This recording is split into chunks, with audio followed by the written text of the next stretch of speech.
Kali ini kita akan membahas mengenai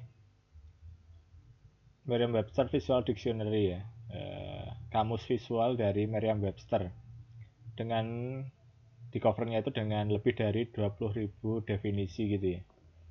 Nah ini sebenarnya bukunya ini ya open access ya, jadi boleh diakses di archive.org garis miring details ISBN itu dan seterusnya itu ya. Linknya bisa teman-teman lihat di situ ya.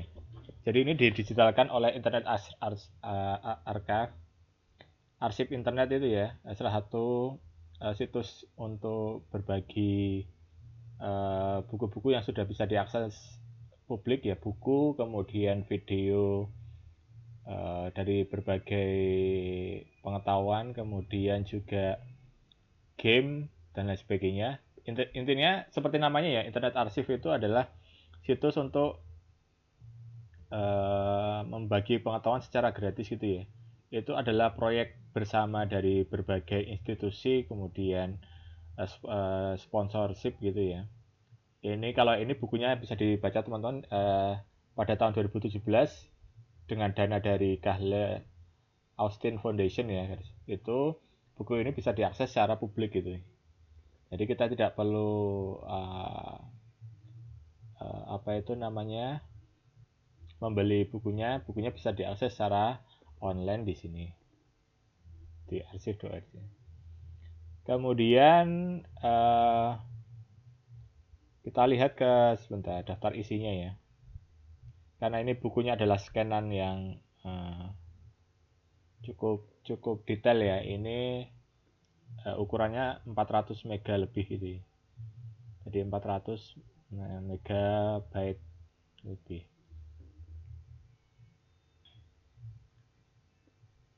Kemudian ada halaman pengantar, kita tidak bisa baca. Nah, kontennya ini adalah. Jadi kontennya itu konten. Oh ini penjelasan soal gambarnya itu ya. Ada titelnya. Ini titelnya adalah judulnya. Itu sudah di bagian atas dari halaman. Dan definisinya ada di bagian bawah dari titel itu ya.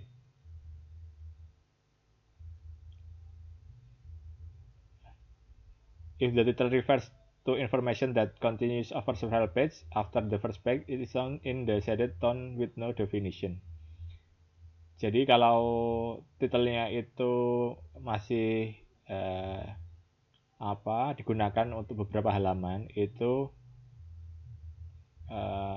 jadi tulisannya agak ini ya kayak bayangan gitu ya. Dan tanpa definisi lagi gitu. Kemudian ada term atau istilah, term appears in the index with a reference to the page on which it appears. It given in both language with English as the main index entry. Ini jadi ini istilahnya ini ya. Ini adalah gambar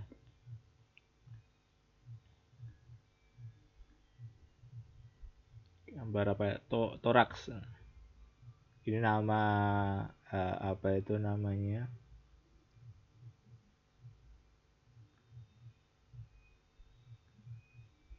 Portion of B body divided into 3 segments housing the motor appendage such as the legs and wings. Jadi itu tentang istilah. Kemudian ada color reference on the spine and back of the book. This doesn't acknowledge them to facilitate access to the corresponding section in the book ya. Ini referensi warnanya untuk menunjukkan tema untuk akses yang ini. Jadi ini kegunaannya mungkin untuk ini ya yang versi cetak ya. Jadi untuk versi digital tidak begitu kerasa kegunaannya. Kemudian ada subtema. The majority of the pieces are subdivided into subtema. Jadi mayoritas dari tema itu dibagi ke dalam beberapa tema. Nah, subtema ini diperlihatkan pada halaman pengantar bersama dengan definisinya. Insect and arachnid. Insect itu ada serangga ya. Kemudian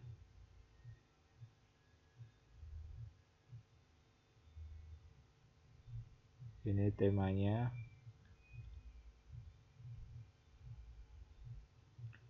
Nama tema tiap chapter atau tiap bagiannya yang ditemani dengan definisi itu dipresentasikan dalam 2 halaman dari setiap bagian, dari setiap awal bagian dari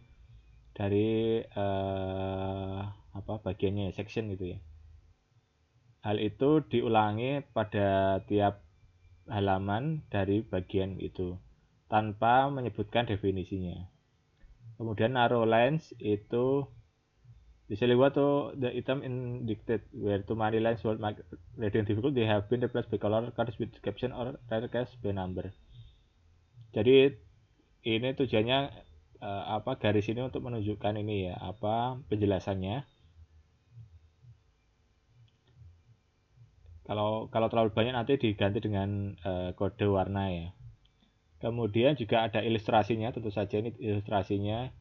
Ini sebagai visual definition, bagian integral dari definisi visual dari setiap istilah yang ditunjukkan. Kemudian ada definisinya ya. Explain inherent qualities, function or characteristics of the element depicted in the illustration. Definisi itu menjelaskan kualitas yang inherent, yang melekat dan fungsi, karakteristik, jadi kualitas, fungsi, dan karakteristik yang melekat dari elemen yang ditunjukkan oleh ilustrasi tersebut ya. Jadi mudah lah ini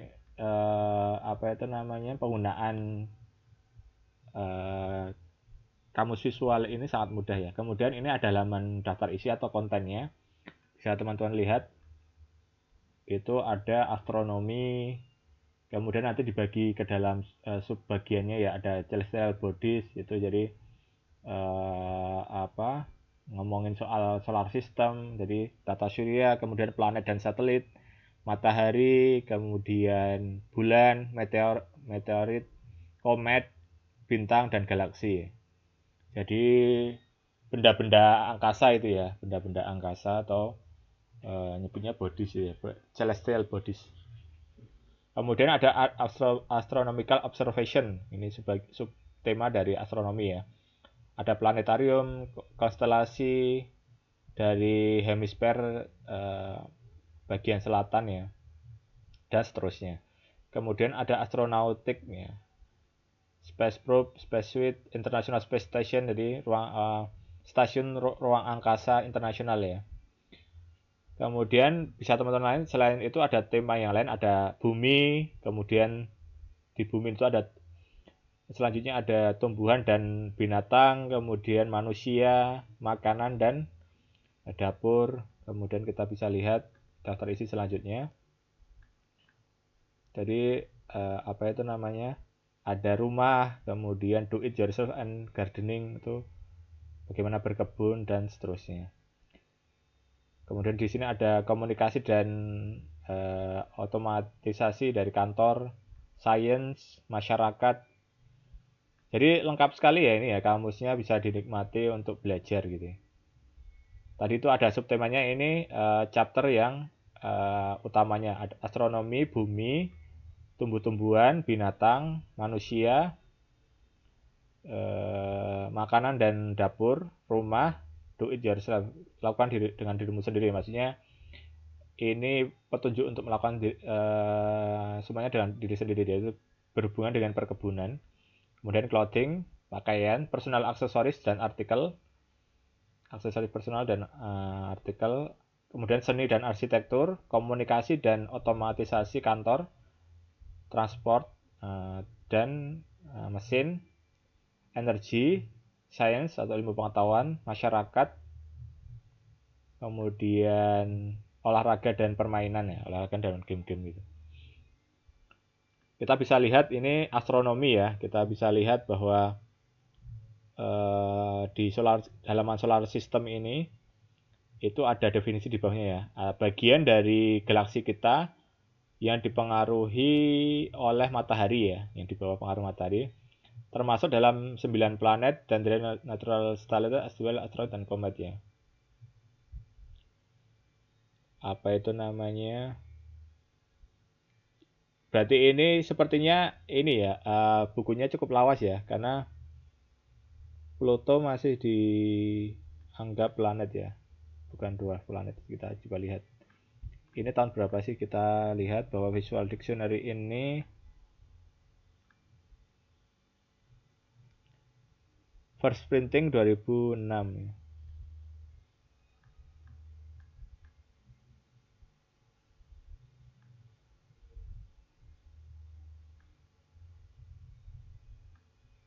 Jadi ini bisa dilihat ya teman-teman, apa penjelasan dari halaman ini, yaitu ini ada matahari, bintang dengan disekelilingi oleh planet yang merepresentasikan lebih dari 99,8% dari total massa di tata surya ya. Jadi ini ya, matahari di tengah. Kemudian juga ada, kita mulai dari dekatnya adalah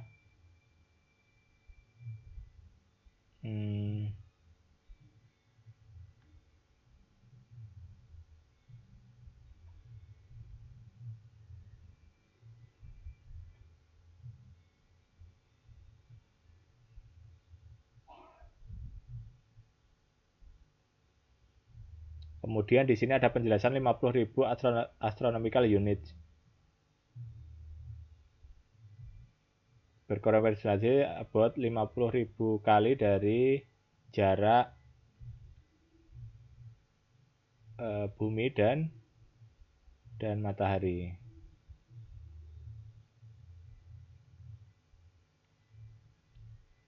Ini bisa dibaca sendiri ya. Saturnus, ada Pluto, Jupiter, outer planet. Kemudian di bawahnya planet dan satelit.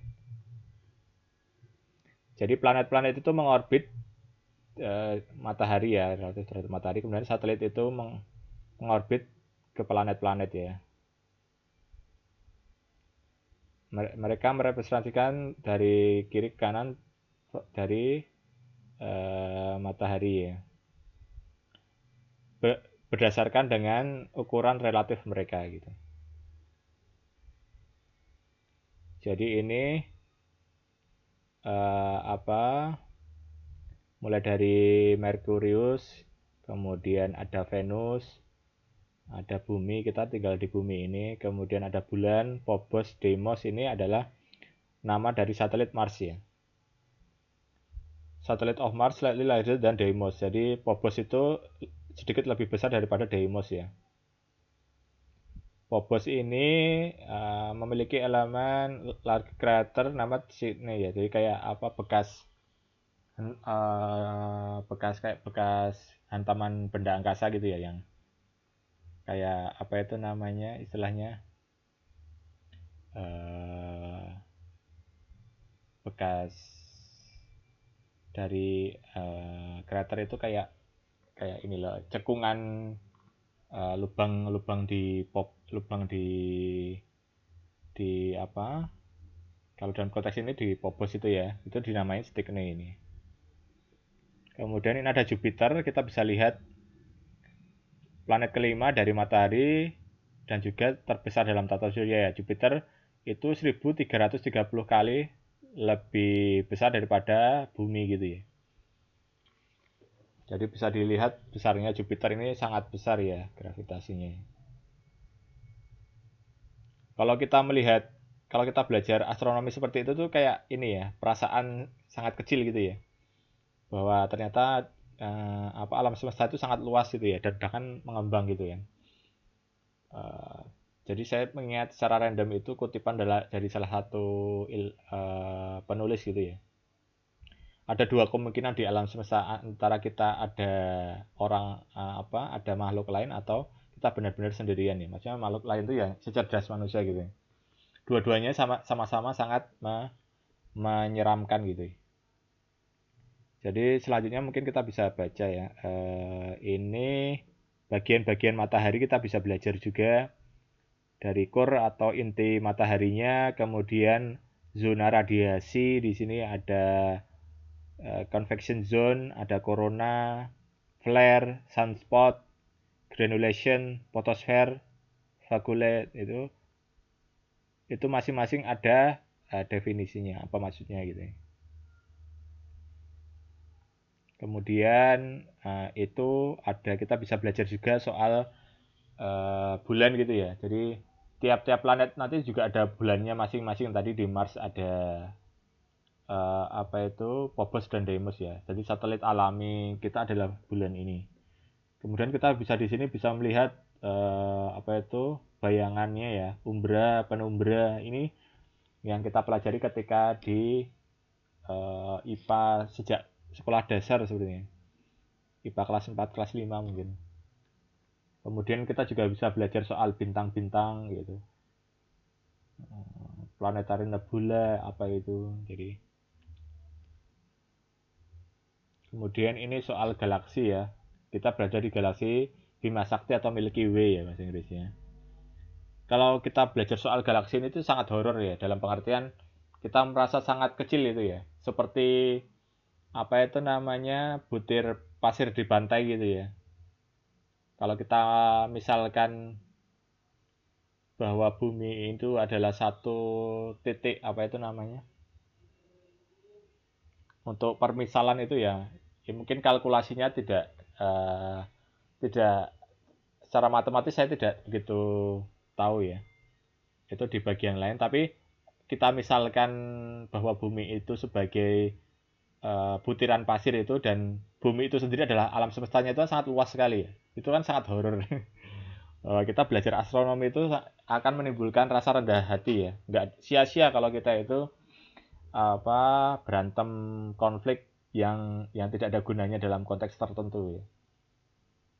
Konflik antar manusia itu terlihat sangat remeh-temeh di hadapan kebesaran alam semesta ini. Kemudian juga ini konstelasi dari dibagi dalam dua ini ya. Southern Hemisphere, hemisfer bagian selatan dan hemisfer bagian utara ya. Ini jadi kita bisa lihat bintang-bintang itu ya, konstelasinya, Victor, Columba, dan seterusnya. Ini bagi para peminat astronomi sangat menyenangkan itu ya, belajar letak-letak dan kemudian nama-nama dari masing-masing ini konstelasi ini. Kemudian juga kita bisa belajar soal sistem koordinat. Itu kalau tidaknya bisa memahami ya, bagaimana kira-kira GPS itu nanti mengambil konsep dari sini, dan akhirnya teknologi itu bisa dihasilkan dari situ.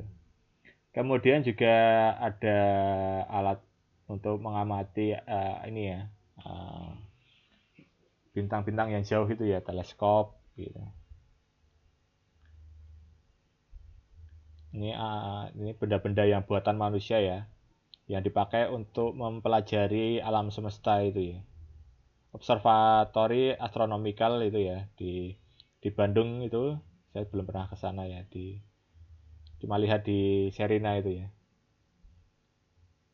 Hubble Space Telescope ini juga ya, untuk mempelajari. Dari pengamatan itu kita tahu bahwa memang ada perluasan jagat raya itu ya, mengembang ke segala arah. Ini ada spacesuit dari yang digunakan oleh astronot itu ya. Bagian-bagiannya itu apa saja gitu ya. Pengamannya, kemudian safety tether ini, kemudian ada helmet, ini helmnya, kemudian oxygen pressure actuator, reading mirror, dan lain sebagainya.